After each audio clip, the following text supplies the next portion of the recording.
vous savez, je peux encore comprendre qu'un enfant qui vient de naître jusqu'à ses 15 ans, je peux encore comprendre que cet enfant est impressionné par le concept de paradis et de l'enfer, et par le concept de celui qui a trouvé une femme a trouvé le bonheur, mais qu'un adulte barbu, avec tout ce qui va avec, puisse toujours être impressionné par le concept du paradis et de l'enfer, de celui qui a trouvé une femme a trouvé le bonheur, je trouve ça, je trouve ça dérangeant. Je trouve ça dérangeant. Vous savez, les gens n'osent pas. Les gens n'osent pas. Les gens n'osent pas. Vous savez, moi, je me suis rébellé. Mon père était pasteur. Mon père était pasteur. J'ai grandi dans la religion chrétienne et protestante. Voilà, j'ai grandi dans la religion chrétienne et protestante. Très, très protestante. Et je me suis rébellé à l'école du dimanche.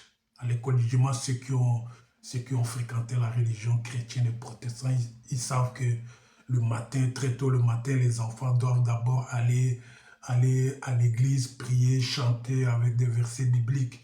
Et après, ils finissent à 10 heures. Et après, à 11 heures, c'est au tour des adultes de venir à l'église.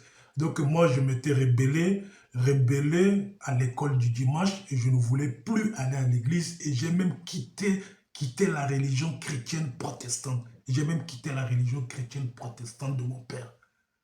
Et je sais pas ce qui m'a poussé, mais c'était la meilleure décision de ma vie. Et je n'avais même pas encore 16 ans, 17 ans, 18 ans. J'ai quitté la religion quand j'avais dans les 10 ans, 11 ans, 12 ans, 13 ans. Parce que je voyais ma vie, quoi. Je voyais ma vie et ma vie était catastrophique. La maison familiale, l'endroit où je dormais, ce que je faisais, ce que je vivais. Je me disais, mais c'est catastrophique. C'est catastrophique. On me disait que je ne pouvais pas vivre cette vie sur terre.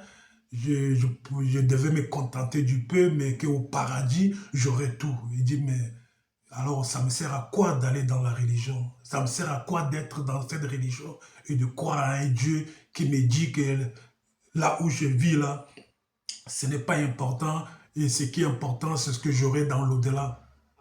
Donc je m'étais rébellé, C'est un résumé très simple de ce que j'ai vécu durant mon adolescence.